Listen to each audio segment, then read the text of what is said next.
Bom dia a todos! E aí, pessoal, tudo bem com vocês? Eu aqui, Silvano Silva, trazendo para você notícia, trazendo para você informação. E o assunto hoje é muito sério, pois eles estão em rota de fuga do Brasil. Silvano, quem é que está fugindo do Brasil?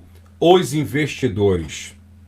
Os investidores do Brasil estão indo embora. A alta do chamado Risco Brasil, indicador que mede a desconfiança do investidor estrangeiro. Ele saiu de cerca de 100 pontos em janeiro para quase 300 nesta terça-feira. Os números que chegam para nós é que vai chegar a quase 50 bilhões de dólares retirado do Brasil. São pessoas saindo do Brasil e não achando mais que o Brasil é um país confiável para continuar investindo. Deixe bastante curtida. Compartilhe esse vídeo com todos os seus amigos e tô usando aí o QR Code, entra aí no QR Code e apoie também o canal, ok? Vem comigo! Vamos entrar nesse assunto aí e entender o que realmente está acontecendo. Acaba de sair uma matéria aqui, investidores retiram 31 bilhão de aplicações financeiras no Brasil no semestre. Maior saída em 26 anos. Está comentando do semestre. Valores englobam aplicações em ações, fundos de investimento e títulos da dívida pública. Olha aí, do Banco Central. O Banco Central informou que em 12 meses, até junho, retirada soma quase, olha aí o que soma, 48 bilhão. Então botei quase 50 bilhões de dólares, tá? Saindo do Brasil. Essa matéria aqui é do Alexandre Martelo e nós vamos entender um pouquinho o que está acontecendo aí, Os investidores retiraram, que vocês viram aí, 31 bilhões de aplicações no Brasil nos 6 primeiros meses desse ano, informou nessa terça-feira o Banco Central. O valor inclui ações de fundo de investimento e títulos da renda fixa. Alguém vai dizer para mim assim, Silvano, o que está acontecendo? O que está acontecendo é que o Brasil está se tornando um país intragável, um país difícil de investir, um país onde as pessoas não confiam mais por vários fatores. Tem a questão de uma pandemia que está descontrolada e não se vê o fim. Tem uma briga política, uma guerra política acontecendo no país e diversos outros fatores. A situação está preta, a situação está difícil e diante desses acontecimentos, vamos ver uma matéria aqui que saiu que detalha muito bem aí o que está acontecendo, ok? Eu vou botar aqui o fone de ouvido e vou ouvir com vocês pelo menos 3 causas principais disso que está acontecendo agora no Brasil. Vamos ver aqui, vamos juntos aí, olha aí, O Brasil convive hoje com 3 grandes riscos. O primeiro é a crise na saúde, que assola o mundo inteiro e vem ganhando cada vez mais força aqui no país. Somos atualmente o segundo país com mais casos de Covid-19 no mundo. São quase 375 mil pessoas infectadas e mais de 23 mil mortes. O segundo é o risco econômico, ligado principalmente às contas públicas. Isso porque a situação fiscal do país já era frágil antes da pandemia e se debilitou ainda mais com o aumento necessário de gastos para o combate à doença.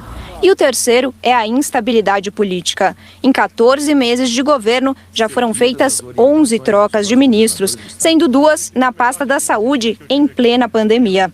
A soma desses 3 fatores tem afastado os investidores estrangeiros, que passaram a ver o Brasil como um país cada vez mais arriscado. No mês de abril, os investimentos estrangeiros diretos somaram apenas 234 milhões de dólares. É o pior resultado para o mês em 25 anos, segundo o Banco Central. Não à toa, o Brasil é hoje o país que tem o mais alto nível de incerteza em praticamente todo o mundo, segundo a Fundação Getúlio Vargas. Na comparação com outras 20 economias, nós aparecemos no topo, à frente, por exemplo, de China, Rússia, México e Colômbia. Pessoal, deixa eu tirar o fone aqui. Eu não chamaria de risco país, eu chamaria de risco Bolsonaro. Pois nós sabemos que a pandemia do coronavírus poderia ser curta, mas ela se prolongou tanto da forma que está se prolongando no Brasil, pois não houve a união e não houve as medidas necessárias para o combate. Se você olhar para o país vizinho aí, o Uruguai, que conseguiu controlar a situação do coronavírus, o Brasil totalmente deixou a situação correr solta. Agora, o que acontece? O Brasil está gastando cada vez mais dinheiro, tenho comentado sobre isso, as reservas do Brasil estão se esvaziando. O Brasil tinha uma reserva de 400 bilhões de dólares. Tinha, né? Há pouco tempo atrás já estava em 360 bilhões, antes da pandemia. Depois da pandemia, quando começou a liberação por uma série de coisas. A gente não sabe como que está a reserva de dólar do Brasil, mas está diminuindo. Isso faz o quê? Vai aumentando a instabilidade e demonstrando que o Brasil está perdendo poder de fogo, né? E aí os investidores vão indo embora. Fora isso, o governo está criando mais impostos. Investidor não gosta de imposto. Quem é que gosta de impostos? Ninguém gosta de imposto, né? Então o que é que acontece? Nós podemos viver uma situação aí caótica na nossa economia. Eu tenho conversado com algumas pessoas para tomarem muito cuidado na questão financeira, porque muito provavelmente a situação financeira deve vir a piorar. E quando você vê tanto investidores fugindo do Brasil, essa fuga de dólares, de investidores saindo do Brasil, isso aí demonstra o quê? Que o Brasil se tornou um risco muito grande para muitas pessoas, né? É arriscado o caso do presidente que tem, por causa da guerra política, por causa da situação fiscal também. Há uma série de fatores que faz o Brasil ficar cada vez mais arriscado. Vamos continuar na matéria aqui para entender um pouco mais. Olha, segundo o Banco Central, a maior saída de recursos da aplicação financeira da economia desde o início da série histórica em 2005, né, como foi dito. Essa retirada também pode representar reversão em relação ao registrado no mesmo período do ano passado, quando 9 bilhões ingressaram na economia. Então, teve um período que entrou bastante dinheiro, mas agora, né, já ficou no déficit aí. As retiradas acontecerem maior em meio à pandemia do novo coronavírus, que tem gerado saída de recursos de países emergentes para títulos de países mais desenvolvidos como Estados Unidos. Essa saída se concentra fundamentalmente em março, olha aí, ó, com 22 bilhões de retirada, ó, do total do semestre em um mês único. Essa saída de março especificamente está muito relacionada às incertezas daquele momento mais agudo da crise, à véspera daquele momento, disse o chefe de departamento de estatística do Banco Central. Então você percebe aí que a maior retirada aconteceu em março, né, que saiu 22 bilhões de uma vez, que foi no início da pandemia do coronavírus, e foi aqueles momentos que o governo deu mais limitada, né, demonstrando que não tomaria o cuidado necessário nessa situação. Então foi em março, logo, que eles tiraram e resolveram mandar o dinheiro para países que dariam mais segurança. Essa é a questão. Porque o Brasil é um país emergente e é uma economia que tem seus riscos ainda, né? Nós temos insegurança jurídica, insegurança política, insegurança fiscal, insegurança em tudo que é âmbito. Em 12 meses até junho deste ano, a retirada de recursos da aplicação financeira do Brasil somou 48 bilhões. Vou botar 48, arredondar. Somente no mês de junho, porém, o Banco Central registrou ingresso de 2 bilhões em aplicações financeiras. Ele disse, a gente viu esse retorno em junho, mas não dá para afirmar ainda que é permanente. Em julho, parcial até o dia 23.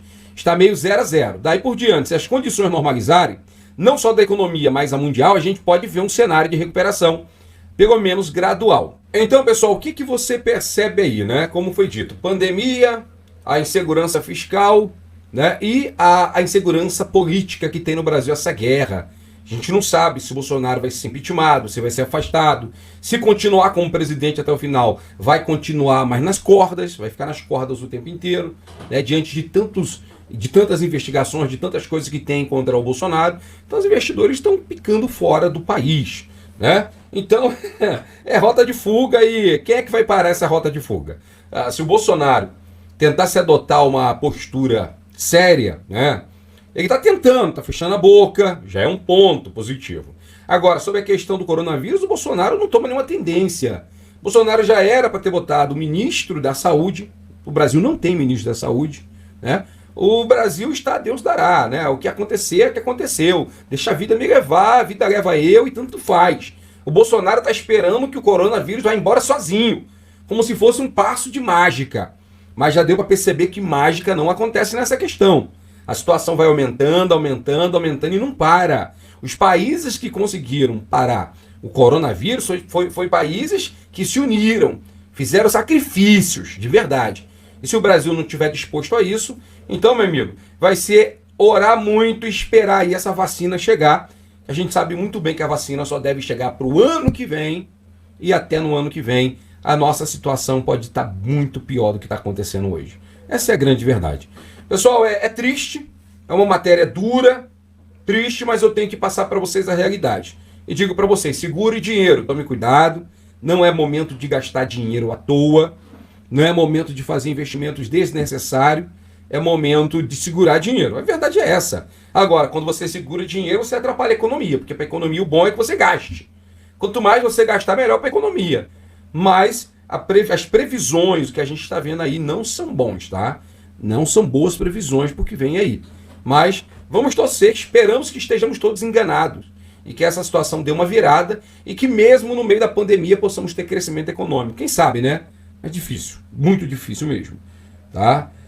A gente sabe que se a pandemia fosse se fosse encurtada, os efeitos não seriam tão grandes, mas os efeitos são maiores porque a pandemia se prolonga. Esta é a grande verdade, tá? Muito obrigado, carinho da sua audiência. Deixo aí para você essas informações. Deixa aí embaixo a sua opinião. O que você acha de tudo isso?